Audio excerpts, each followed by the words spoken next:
드디어 나왔습니다. 엔벨로프를 쓸 것이냐, 볼린저 밴드를 쓸 것이냐. 선택의 순간. 우리 개인 투자자들이 가장 사랑하는 보조지표 탑3 안에 드는 볼린저 밴드입니다. 뭐 설문조사는 따로 한 적이 없어서 진짜 탑3인지는 모르겠어요. 근데 볼린저 밴드 쓰시는 분들 진짜 많아요. 나도 볼린저 밴드 꽤 씁니다. 저는 엔벨로프 하한선을 주로 쓰고 상한선 중심선은 오히려 볼린저 밴드를 쓰는 편이에요. 그래도 좀 차이가 있는데, 자, 볼린저 밴드는 마찬가지로 박스권 분석하는 기술 지표입니다. 엔벨로프랑 똑같아요. 엔벨로프랑 똑같다고 보시면 됩니다. 차이점은 이거는 주가의 변동을 중점으로 분석해요. 이동평균선 없애버리고 5일선, 21선, 61선 없애버리고 엔벨로프나 볼린저 밴드 쓰는 사람이 많아요. 볼린저 밴드는 박스권을 수치화한 거기 때문에 범위가 좀 괜찮은 편입니다. 근데 엔벨로프랑 마찬가지로 상한선 이상으로 주가가 갔을 때 이제 데이터가 없어서 힘들어요. 그래서 보통 볼린저 밴드 쓰시는 분들은 이제 보통 상한선 볼린저 밴드만 쓰시는 분들도 있고요. 중심선은 보통 안 쓰는 것 같아요. 제가 예전에 생각했을 때는 애매해서 중심선은. 하한선은 오히려 엔벨로프 쓰시는 분들이 더 많은 것 같고. 그렇게 한번 세팅해볼까요, 여러분들? 그러니까 엔벨로프나 볼린저 밴드랑 비슷해요. 약간 달라요. 약간 모양이 좀 다르죠. 왜냐면 기준이 달라. 그럼 엔벨로프 상한선 지우고 중심선 지우면은 볼린저 밴드 상한선, 엔벨로프 하한선이 되는 거예요. 근데 이거는 아까도 말씀드렸지만은 이평기간과 상한율을 수정한다. 그러니까 엔벨로프 설명드렸을 때 이평기간 20일, 상한율 20%로 수정한다.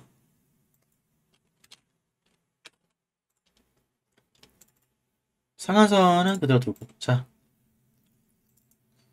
이 상한선 같은 경우도 설정을 좀 바꿀 수도 있는데, 이렇게 설정하면은, 자, 볼린저 밴드 상한선과 엔벨로프 하한선만 썼습니다. 이 친구의 그 매수 타점은 삼성전자는 계속 안 나오고 있죠. 반면에 매도 타점은 나왔다. 그러니까 매도 타점. 그러니까 이런 식으로 쓸 수가 있는 거예요. 삼성전자 말고 포스코다. 포스코는 이때 매수, 이때 매도, 이때 계속 매도할 수 있죠. 이때 매도. 이런 식으로 응용해서 쓸 수 있다. 보통 볼린저 밴드랑 엔벨로프를 내 입맛대로 이렇게 혼용으로 쓰시는 분들도 있고 하나만 쓰시는 분들도 있고요. 두 개 좀 비슷하기 때문에 약간 볼린저 밴드랑 이런 엔벨로프 같은 경우는 너무 비슷해가지고 두 개 다 박스권 보는 겁니다. 그래서 이거 같은 경우는 여러분들이 봤을 때 더 마음에 드는 지표 쓰시면 될 것 같아요. 저 같은 경우는 엔벨로프는 하한선을 기준으로 쓰고요. 볼린저 밴드 상한선을 좀 쓰는 편입니다. 여기에 저 같은 경우는 이제 개인적으로 일목균형표를 쓰고요. 일목균형표를 좀 쓰는 편이에요. 중심선 이런 거 없애버리고 하한선 없애버리고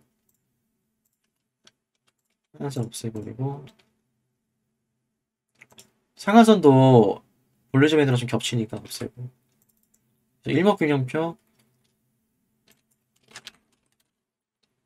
이것도 바꿔주고 설정을 좀 바꿔주고 이런 식으로 쓸 수 있다. 설정은 좀 자유죠. 이 친구 같은 경우는 여기가 또 매집 타점이 나올 수가 있겠죠. 여기서도 매집을 할 수가 있겠다. 여기가 또 매집할 수 있고 중심선은 좀 약간 매집선으로 보시는 분들이 많습니다. 여기 오면은 이제 저점 매수 찬스 뭐 이렇게 쓸 수도 있고요. 이게 아니라 이제 완전히 다르게 쓸 수도 있고 저는 이제 차트를 아예 설정을 많이 해놨어요. 이렇게 설정해 놓는 경우가 있고 또 다른 방법으로 설정하는 경우도 있고 다양합니다. 그래서 볼린저 밴드랑 엔벨로프랑 일목균형표를 적절하게 섞으면은 이런 식으로 좀 나만의 어떻게 보면 이평선을 만들 수가 있다. 그런 이점이 있겠죠, 여러분들. 여러분들도 한번 여러가지 한번 시험을 해보시면 좋을 것 같아요. 한번 시험을 하면 좋지 않을까. 자, 볼린저 밴드 같은 경우는 제가 조금 더 설명을 좀 잘 해보자면은 볼린저 밴드는 표준 편차에 의해서 산출된 이동 평균값을 의미를 합니다. 이동 평균값이라 그래요. 그리고 엔벨로프 같은 경우는 주가의 이동 평균선에서 일정 비율만큼을 더한 선을 위에 그리고 일정 비율만큼을 뺀 선을 아래 그린 거라 그래요. 계산식이 좀 다르네요.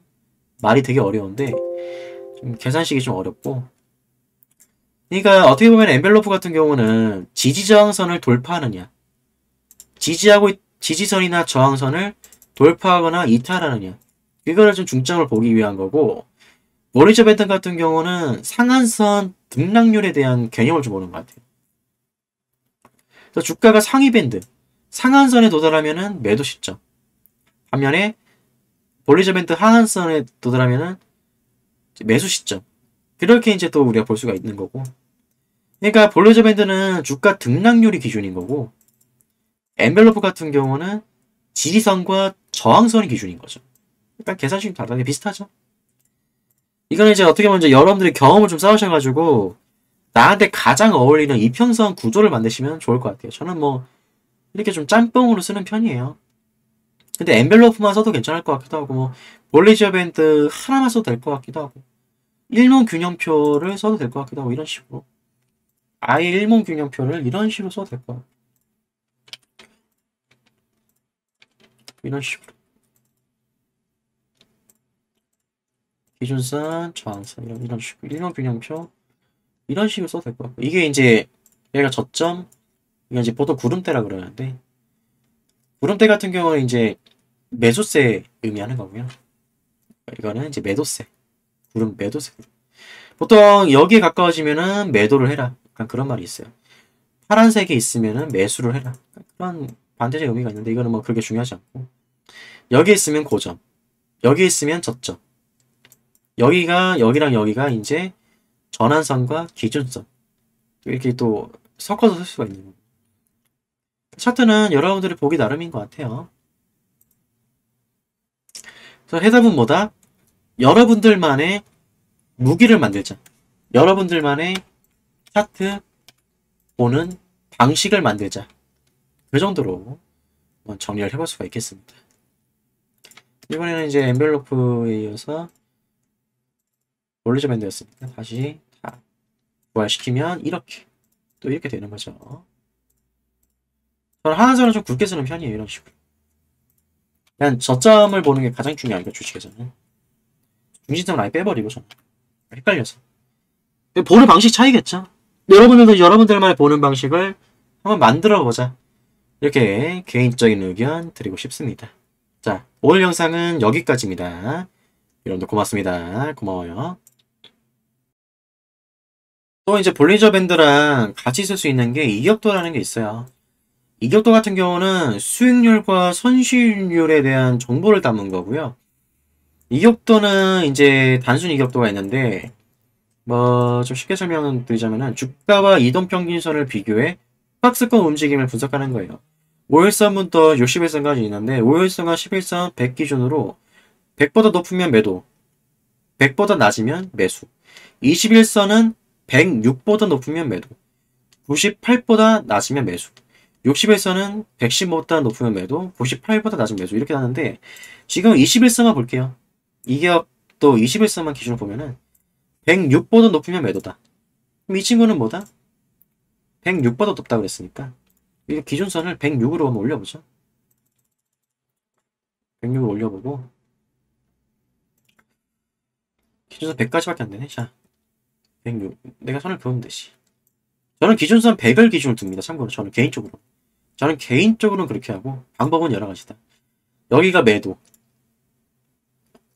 그리고 98보다 낮은 매수, 여기가 매수, 여기 매수, 매수, 매도 보면은 성공률은 확실히 그럴싸하죠. 근데 여기서 매도했으면은 여기서 매수를 못하죠, 포스코를.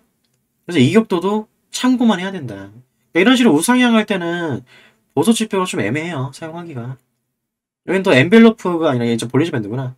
볼린저 밴드 하한선과 겹치죠, 저점 매수. 이격도랑 볼린저 밴드 같이 사용할 수 있다. 엔벨로프도 마찬가지로 같이 사용할 수 있고요. 이런 식으로 보수 지표를 혼합해서 쓸 수 있다. 이격도 기준은 20일로 두느냐, 60일로 두느냐 5일로 두느냐 이거는 종목마다 달라요. 뭐 약간 좀 길게 매집한 종목의 기준을 보고 싶다? 60일선을 두는 거예요. 그래도 60일선을 기준으로 두면 110보다 높으면 매도, 98보다 낮으면 매수. 그런데 물론 저는 다 100으로 봅니다. 110보다 높으면 매수. 여기서 다 매수네요. 아, 매도. 미안합니다. 여긴 다 매도네요. 98보다 낮으면 매수. 아, 미안합니다, 여러분들. 자, 여기는 매수. 매수가 한 번밖에 안 되네요. 60일 선으로 봤을 때는 확실히 길게 가져가는 거니까 이때만 매도. 이때 매수. 미안해요. 자, 이때 매도. 이때 매도. 그러니까 이격도 같은 경우는 좀 애매해요, 사실. 그래서 그냥 거래량 대신해서 쓰시는 분들도 있고요. 그냥 앞에다 그냥 이거 칸이 얼마 안 하니까 좀 줄이면은 칸 얼마 안 하니까 그냥 요래 해가지고 이만큼 해서 쓰시는 분들 있어요. 그냥 선만 이렇게 그어놓고 이격도 좀 약간 애매하게 쓸 수 있는 거라서 대표적인 보조 지표이기도 합니다. 좀 많이 쓰기도 하고 사람들이 칸을 좀 작게 해가지고 이렇게 쓰시는 분들 좀 많이 계세요. 저 같은 경우도 이격도는 되게 조그만하게 야 이만큼 더 작게 쓸 수도 있고 한 요만큼으로 한 다음에 그냥 보조 지표로 참고만 합니다. 왜냐 또 거래량을 또 나중에 봐야 되니까. 자, 이격도는 이 정도입니다. 여러분들 고마워요. 고맙습니다.